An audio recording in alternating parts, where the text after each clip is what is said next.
अस्सलाम वालेकुम dear students, class 10 biology chapter number 14 reproduction हम पढ़ रहे थे and we were discussing sexual reproduction in plants. और उसमें हमने प्रीवियस लेक्चर में प्लांट्स के फ्लावरिंग प्लांट्स के वोरल्स को डिस्कस किया कि उसमें 4 वोरल्स हैं, एक कैलिक्स है, क्रोला है, एंड्रोशियम है एंड गाइनोशियम है। सो उसके बारे में जस्ट मैंने आपको बता दिया था कि ये वोरल्स क्या हैं, इनके क्या क्या हिस्से हैं। आज हम पढ़ने जा रहे हैं कि जो गाइनोशियम है, जो कि फीमेल रिप्रोडक्टिव पार्ट है फ्लावर का, वो किस तरह से एग बना रहा है। जो एंड्रोशियम है, जो मेल रिप्रोडक्टिव पार्ट है फ्लावर का, वो किस तरह से स्पर्म्स बना रहा है। और फिर वो जो स्पर्म्स हैं, जो मेल गैमेटोफाइट जनरेशन है, वो फिर फीमेल गैमेटोफाइट जनरेशन के साथ किस तरह से मिलती है, फर्टिलाइजेशन किस तरह से हो रही है, और स्पर्म और एग किस तरह से मिल रहे हैं, फर्टिलाइजेशन किस तरह से हो रही है, और कैसे फिर सीड और फ्रूट फॉर्मेशन हो रही है। आज हम उसके बारे में पढ़ेंगे। अब आपके सामने मैंने यहाँ पर मेल गैमेटोफाइट जनरेशन और फीमेल गैमेटोफाइट जनरेशन की डायग्राम ड्रॉ की है। सिंपल है, मुश्किल नहीं है ज्यादा। जैसा हमने कहा था कि हमारे पास जो एंड्रोशियम है, जो कि मेल गैमेटोफाइट पार्ट है फ्लावर का, इसमें हमारे पास 2 हिस्से हैं, एक फिलामेंट और दूसरा एंथर। और एंथर के अंदर हमारे पास पाए जाते हैं पोलन ग्रेन्स, दाने पाए जाते हैं पोलन ग्रेन्स। जब पॉलिनेशन होती है, पॉलिनेशन की टाइप्स हम पढ़ेंगे नेक्स्ट सेक्शन में। तो वो जो पोलन ग्रेन्स हैं, ये सिंपल स्टेप, इन पोलन ग्रेन्स में मायोसिस का प्रोसेस होता है और हमारे पास बनते हैं माइक्रोस्पोर्स। छोटे छोटे स्पोर्स बनते हैं, माइक्रोस्पोर्स। अब उन माइक्रोस्पोर्स के अंदर पाया जा रहा है न्यूक्लियस। ठीक, अब इस न्यूक्लियस में अब ये जो माइक्रोस्पोर है, बेसिकली इस माइक्रोस्पोर ने बनाने हैं male gametophyte generation. Male gametophyte, male gametes बनाने हैं, स्पर्म्स बनाने हैं। मेल गैमेटोफाइट जनरेशन में स्पर्म्स भी आते हैं, ट्यूब न्यूक्लियस भी आता है, जो पोलन ट्यूब बना के तो वो फ्लावर के ओवरी के अंदर जाता है। तो वो भी हम देखेंगे किस तरह से। तो माइक्रोस्पोर में मेल गैमेटोफाइट जनरेशन बनानी है, किस तरह से बनानी है।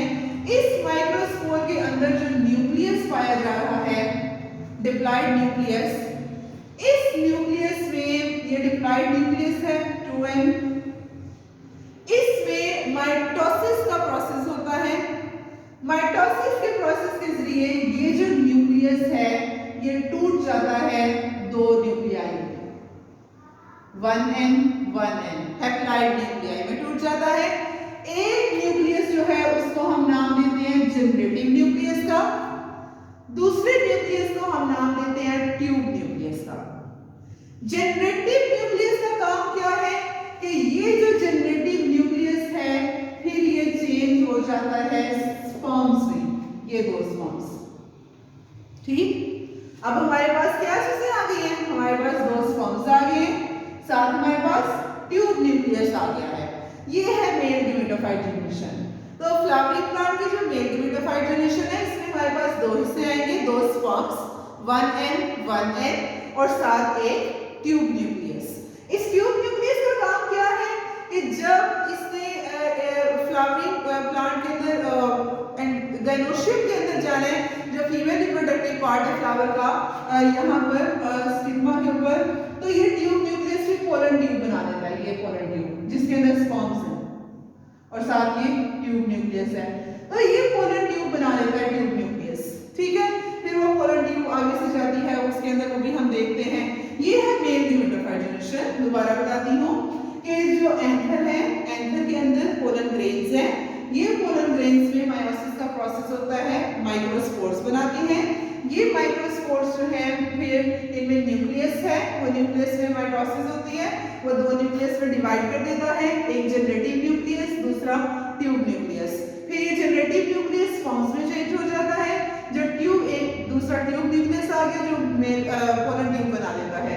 तो ये हमारे पास मेल गैमेटोफाइट जनरेशन है। उसके बाद दूसरा हमने कहा था पार्ट है फीमेल रिप्रोडक्टिव पार्ट, जिसको हमने गाइनोशियम का नाम दे दिया था, gynoecium, female reproductive part of the flower. इसमें हमारे पास क्या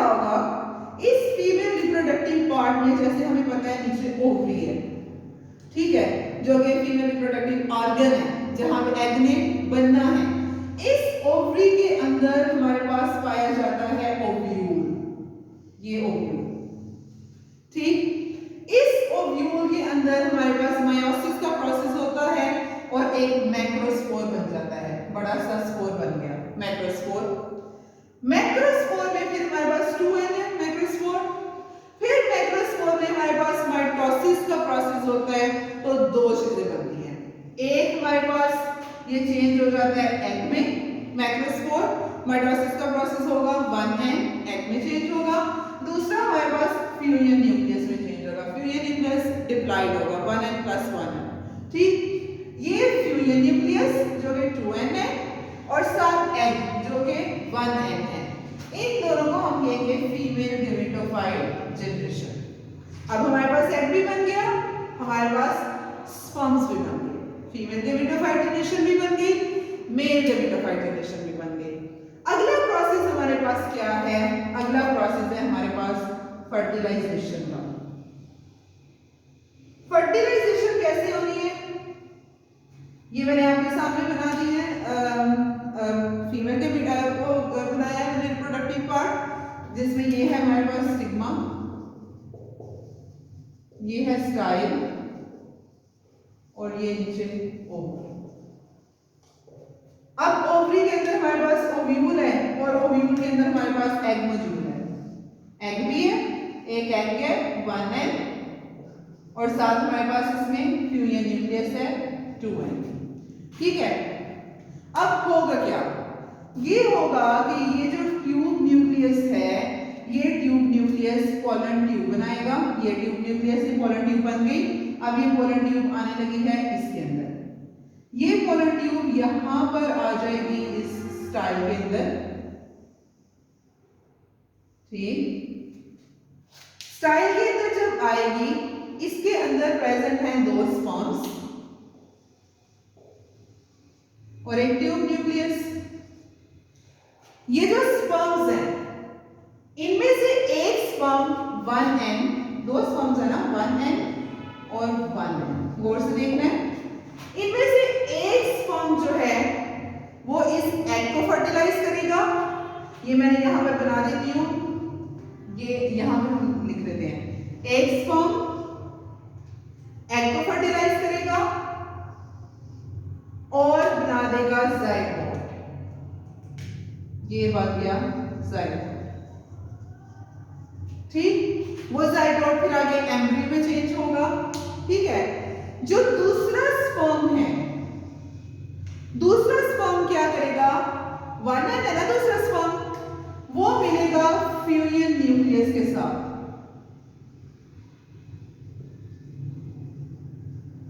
फ्यूजन न्यूक्लियस 2n है, ये 1n है, 1n 2n मिले तो क्या बन गया 3n। ये फ्यूजन न्यूक्लियस के साथ मिलेगा तो हमारे पास बन जाएगा एंडोस्पर्म न्यूक्लियस, जो कि क्या होगा 3n होगा। ये एंडोस्पर्म न्यूक्लियस का काम क्या है कि इसने जो ग्रोइंग एम्ब्रियो है, जाइगोट ने एम्ब्रियो में चेंज होना है तो उसको फिर ग्रो करने के लिए फूड की जरूरत पड़ेगी ना, तो वो ये एंडोस्पर्म न्यूक्लियस प्रोवाइड करेगा। अब देखिए इसमें हमारे पास 2 फर्टिलाइजेशंस हुई हैं, एक स्पर्म मिला है एग के साथ और जाइगोट बन गया है, जो दूसरा स्पर्म है वो मिला है फ्यूजन न्यूक्लियस के साथ और एंडोस्पर्म न्यूक्लियस बन गया है।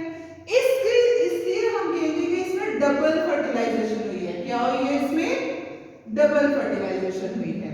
फर्टिलाइजेशन हो गई, जाइगोट बन गया, अब जाइगोट एम्ब्रियो में चेंज होगा, ये जो एंडोस्पर्म न्यूक्लियस है ये उस एम्ब्रियो को फूड प्रोवाइड करेगा, वो एम्ब्रियो ग्रो करेगा और जब वो एम्ब्रियो ग्रो करेगा तो जो हमारे पास ओवरी है, ओवरी चेंज हो जाएगी फ्रूट में और जो ओव्यूल है ये चेंज हो जाएगा सीड, ठीक, फ्रूट में और सीड में। इस तरह से हमारे पास फ्लावर के अंदर सेक्सुअल रिप्रोडक्शन होती है। सिंपल है, आपको मैंने बता दिया मेल गेमेटोफाइट किस तरह से बनी है, फीमेल गेमेटोफाइट किस तरह से बनी है। अब मेल गेमेटोफाइट में हमारे पास 2 स्पर्म्स हैं, एक 1n 1n, साथ ट्यूब न्यूक्लियस है, फीमेल गेमेटोफाइट में हमारे पास एक एग है और एक फ्यूजन न्यूक्लियस है जो कि 2n है। ठीक होगा क्या, बताया कि पोलन ट्यूबिंग पोलन ट्यूब बनाता बनाता इस स्टाइल के अंदर आएगा, ओवरी तक पहुंचेगा। एक जो स्पर्म है वो एग के साथ मिलकर जाइगोट बना देगा, फिर वो जाइगोट आगे एम्ब्रियो में चेंज होगा और वो फिर ग्रो करके तो इस तरह से ओवरी और फिर फ्रूट बन जाएगा। जो दूसरा स्पर्म 1n है वो फ्यूजन न्यूक्लियस के साथ फ्यूज करेगा, फ्यूजन न्यूक्लियस 2n है, और 3n हमारे पास ट्रिप्लाइड एंडोस्पर्म न्यूक्लियस बना देगा। और उस एंडोस्पर्म न्यूक्लियस का काम क्या है, उसको फूड प्रोवाइड करनी है फ्यूजन न्यूक्लियस को। ठीक है, इस तरह से हमारे पास ये पूरा का पूरा रिप्रोडक्शन का प्रोसेस होगा। तो रिप्रोडक्शन इस तरह से होगी, जो ओवरी है फिर वो फ्रूट में चेंज हो जाएगी, जो ओव्यूल है वो सीड में चेंज हो जाएगा। कल हम इंशाल्लाह पॉलिनेशन की टाइप्स पढ़ेंगे कि ये जो पॉलिनेशन होती है, जो पोलन ग्रेन्स हैं जो फ्लावर के एंथर से ये पोलन ग्रेन्स जाते हैं स्टिग्मा में, तो ये किस तरह से जाते हैं, इसकी दो टाइप्स हैं, सेल्फ पॉलिनेशन, क्रॉस पॉलिनेशन, उसके बारे में भी हम पढ़ेंगे कि वो टाइप्स क्या है इसकी। होप सो आज